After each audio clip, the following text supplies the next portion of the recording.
Jadi bulan Sya'ban ini kadang-kadang kita lupa sebagai umatnya Nabi Muhammad, terlena.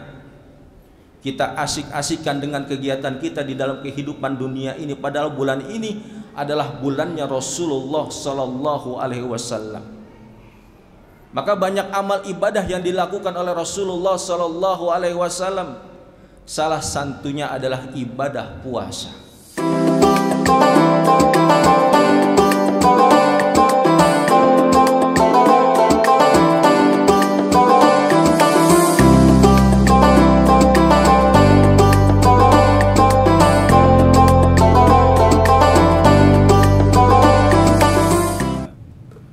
Alhamdulillah, alhamdulillahil kafa, wassalatu wassalamu ala rasulillah Muhammadanil Mustafa min ahli syirki wal wafa. Ashhadu an la ilaha illallah wahdahu la syarika lah, wa ashhadu anna sayyidana wa nabiyyana Muhammadan abduhu wa rasuluh. Allahumma salli wa sallim wa barik wa karim wa azim ala sayyidina Muhammadin sayyidil mursalin imamil muttaqin wa ala alihi wa ashabihil mujahidin at-tahirin, amma ba'd. Fa ya ibadallah, usikum wa iyaya nafsi bitaqwallah faqad fazal muttaqun. Wa qala aidan ya ayyuhallazina amanu ittaqullaha haqqa tuqatih wa la tamutunna illa wa antum muslimun. Shadaqallahul azim. Ma'asyiral muslimin wa zumratul mu'minin rahimakumullah. Alhamdulillah, puji serta syukur hanya milik Allah Subhanahu wa ta'ala, yang sampai detik ini masih memberikan kita berbagai macam kenikmatan, baik itu nikmat sehat wal afiat, nikmat panjang umur, nikmat rezeki, dan yang paling utama adalah nikmat iman wal Islam, sehingga kita bisa mampu melangkahkan kaki kita, duduk iktikaf kita di masjid, membasahi lisan kita dengan kalimat tasbih, tahmid dan takbir.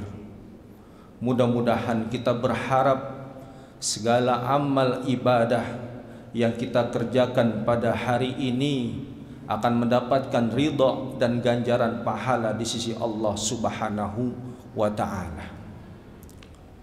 Salawat teriring salam tidak lupa selalu kita haturkan, kita sanjungkan kepada manusia agung, manusia pilihan, junjungan kita Nabi besar Muhammad sallallahu alaihi wasallam. Mudah-mudahan kita semua termasuk ke dalam golongan umatnya yang selalu taat menjalankan perintah Allah dan Rasulnya. Dan kelak kita berharap nanti di yaumil kiamah kita akan berkumpul bersama Rasulullah, mendapatkan syafaat dari junjungan kita Nabi besar Muhammad sallallahu alaihi wasallam. Tidak lupa juga, marilah sama-sama untuk selalu kita tingkatkan keimanan dan ketakwaan kita kepada Allah Subhanahu wa ta'ala. Kita menyadari bahwa kita adalah manusia yang lemah, yang tidak pernah luput daripada salah dan dosa. Untuk itu marilah sama-sama di dalam kehidupan ini banyak-banyak kita mengkoreksi diri kita, banyak-banyak kita mengintrospeksi diri kita. Sudah sampai sejauh manakah hubungan kita kepada Allah Subhanahu wa ta'ala. Dan kita berharap mudah-mudahan di dalam kehidupan ini kita diberikan taufik dan hidayah oleh Allah Subhanahu wa ta'ala. Dan kita nanti kembali kepadanya, kita semuanya kembali dalam keadaan husnul khatimah. Amin amin ya rabbal alamin. Ma'asyiral muslimin wa zumratul mu'minin rahimakumullah. Alhamdulillah, saat ini kita sudah berada di bulan Sya'ban 1443 Hijriah.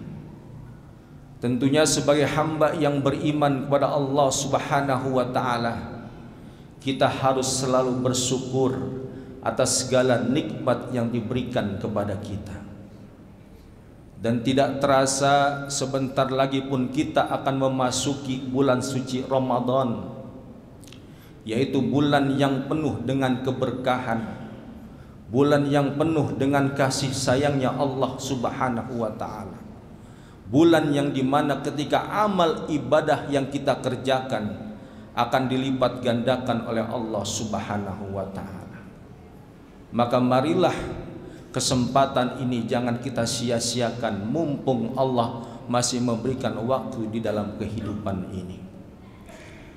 Ma'asyiral muslimin wa zumratul mu'minin rahimakumullah. Di bulan Sya'ban ini Rasulullah sallallahu alaihi wasallam banyak memberikan contoh dan pelajaran kepada kita. Sya'ban dari kata asyib yang artinya jalan kehidupan. Yang namanya jalan kehidupan tentunya seorang yang beriman kepada Allah menginginkan agar kehidupan itu selalu baik dan mendapatkan ridho dari Allah Subhanahu wa ta'ala. Maka ketika memasuki bulan Sya'ban, Rasulullah di dalam hadisnya dia mengatakan bahwa ketika memasuki bulan Sya'ban, hendaklah engkau bersihkan dirimu dan hendaklah engkau tanamkan niat di dalamnya. Maka Rasulullah sallallahu alaihi wasallam begitu memasuki bulan Sya'ban banyak-banyak meningkatkan amal ibadah kepada Allah Subhanahu wa taala. Apa? Karena Rasulullah mengatakan bulan Sya'ban adalah bulan yang dilupakan oleh umatku antara bulan Rajab dan bulan Ramadan. Jadi bulan Sya'ban ini kadang-kadang kita lupa sebagai umatnya Nabi Muhammad, terlena. Kita asik-asikan dengan kegiatan kita di dalam kehidupan dunia ini, padahal bulan ini adalah bulannya Rasulullah sallallahu alaihi wasallam. Maka banyak amal ibadah yang dilakukan oleh Rasulullah sallallahu alaihi wasallam. Salah satunya adalah ibadah puasa. Dan Rasulullah berkata, aku ingin ketika amal ibadahku diangkat, dicatat, aku dalam keadaan beribadah kepada Allah Subhanahu wa ta'ala. Salah satunya adalah ibadah puasa. Ma'asyiral muslimin wa zumratul mu'minin rahimakumullah. Maka di bulan Sya'ban ini ada suatu tradisi atau kebiasaan bagi kita umat Islam yang ada di Indonesia. Nanti di pertengahan bulan Sya'ban kita akan berkumpul di masjid, berkumpul di musholah, membaca Al-Quran, memohon doa, memanjatkan doa kepada Allah Subhanahu wa ta'ala. Di dalam kitab Ihya Ulumuddin karya Imam Al-Ghazali dikatakan bahwa malam nisfu Sya'ban itu ada beberapa hal yang sangat istimewa di dalamnya. Bahkan para malaikat-malaikat Allah yang ada di langit mempunyai 2 hari raya. Yang pertama malam Bara'ah, malam nisfu Sya'ban. Yang kedua malam Lailatul Qadar. Jadi para malaikat Allah yang ada di langit mempunyai 2 hari raya, yaitu malam nisfu Sya'ban dan malam Lailatul Qadar. Apa itu malam nisfu Sya'ban? Di dalam kitab Ihya Ulumuddin dijelaskan, disebut dengan Lailatul Tafsir, malam penutup daripada dosa-dosa kita kepada Allah Subhanahu wa ta'ala. Kalau kita melaksanakan ibadah kepada Allah Subhanahu wa ta'ala masuk di bulan Sya'ban di pertengahannya, maka kita akan diampuni dosa-dosanya, ditutup dosa-dosa kita, selama 1 tahun. Hari ini kita berada di sini, Jumat depan maka akan ditutup dosa-dosa kita selama sepekan ketika kita berdoa di malam Jumat. Dan ketika kita mendapatkan Lailatul Qadar, maka kita akan diampuni dosa-dosa kita oleh Allah Subhanahu wa taala selama seumur hidup kita. Itu keistimewaan yang Allah berikan kepada kita umatnya Nabi Muhammad sallallahu alaihi wasallam. Kemudian malam apa lagi di dalam kitab Ihya Ulumuddin dijelaskan? Malam syafaah. Karena Rasulullah sallallahu alaihi wasallam di malam nisfu Sya'ban beliau berdoa di hari ke-13 memohon kepada Allah Subhanahu wa taala agar umatnya ini diberikan syafaat keringanan. Maka Allah pun memberikan sepertiganya. Kemudian Rasulullah pun berdoa di malam ke-14 memohon kepada Allah akan syafaat kepada umatnya, maka Allah pun memberikan seperempatnya. Dan di malam yang ke-15 Rasulullah pun berdoa kepada Allah Subhanahu wa taala 3 malam berturut-turut, maka Allah pun memberikan semuanya untuk kita umatnya Nabi Muhammad sallallahu alaihi wasallam, kecuali mereka yang masih suka melakukan perbuatan dosa. Ma'asyiral muslimin wa zumratul mu'minin rahimakumullah. Kemudian apalagi hikmah daripada malam nisfu Sya'ban? Dikatakan juga dengan malam maghfirah, malam ampunannya Allah Subhanahu wa taala.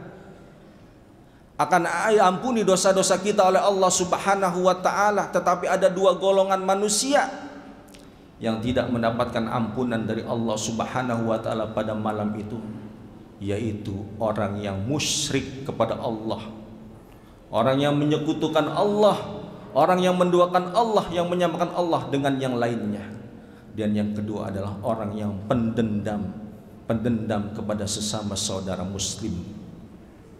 Ma'asyiral muslimin wa zumratul mu'minin rahimakumullah. Apa hikmah lagi daripada malam nisfu Sya'ban? Dikatakan juga malam nisfu Sya'ban itu sebagai Lailatul Istiqlal, malam kemerdekaan bagi kita umatnya Nabi Muhammad sallallahu alaihi wasallam. Akan dimerdekakan oleh Allah pada malam itu, kecuali ada 6 golongan manusia yang tidak akan diselamatkan oleh Allah Subhanahu wa taala. Siapa saja mereka itu? Yang pertama, mereka itu adalah para peminum khamar, orang yang gemar dengan minum minuman keras, orang yang suka bermabuk-mabukan. Maka orang ini tidak akan mendapatkan kemerdekaan dari Allah Subhanahu wa taala. Karena bagaimanapun juga Allah Subhanahu wa taala mengatakan la taqrabus shalah wa antum sukara. Janganlah kamu mendekati salat sedangkan kamu dalam keadaan mabuk. Orang yang mabuk maka akan dihilangkan akal pikirannya. Ada satu kisah di zaman setelah Rasulullah sallallahu alaihi wasallam, bagaimana seorang pemuda yang digoda oleh seorang wanita. Ketika pemuda itu diajak untuk berzina, dia tidak mau. Karena pasti dia akan melukai, menyakiti perasaan wanita itu. Kemudian ketika dia diajak untuk berbuat sesuatu maksiat pada Allah Subhanahu wa taala, dia pun tidak mau. Tetapi kemudian ditawarkan minuman keras. Akhirnya dia meminum minuman itu. Apa yang terjadi? Akhirnya wanita itu diperkosa, wanita itu dibunuh, dan lelaki itu pun mendapat ganjaran yang sangat berat di hadapan Allah Subhanahu wa taala. 3 dosa yang dia lakukan karena dia tidak mau melaksanakan perintah Allah Subhanahu wa taala. Yang pertama, dia telah membunuh, kemudian dia telah menzinai, dan kedua kita telah meminum minuman khamar. Ma'asyiral muslimin wa zumratul mu'minin rahimakumullah. Kemudian apalagi hikmah daripada malam nisfu Sya'ban? Tidak akan dimerdekakan oleh Allah Subhanahu wa taala orang yang durhaka kepada kedua orang tuanya. Kalau pada saat itu, di malam itu, ada orang yang durhaka kepada orang tuanya, karena bagaimanapun juga orang tua adalah penopang di dalam kehidupan kita. Kalau ingin kita membuat Allah tersenyum, ingin kita membuat Allah senang kepada kita, maka gembirakanlah orang tua kita. Tapi kalau kita ingin membuat murkanya Allah Subhanahu wa ta'ala, apa yang kita lakukan pada orang tua kita pasti akan menyakitkan hati mereka. Ridallah fi ridal walidain wa suhtullah fi suhtil walidain. Ridhonya Allah tergantung dari ridhonya orang tua, dan murkanya Allah pun tergantung bagaimana murkanya kedua orang tua kita. Ma'asyiral muslimin wa zumratul mu'minin rahimakumullah. Maka marilah di kesempatan yang baik ini, di bulan Sya'ban ini, dan sebentar lagi kita akan memasuki bulan suci Ramadan, kita banyak amal ibadah kepada Allah Subhanahu wa ta'ala. Ibarat ketika kita akan menghadapi suatu pertandingan, suatu permainan, maka bulan Sya'ban ini adalah sesuatu yang harus kita lakukan.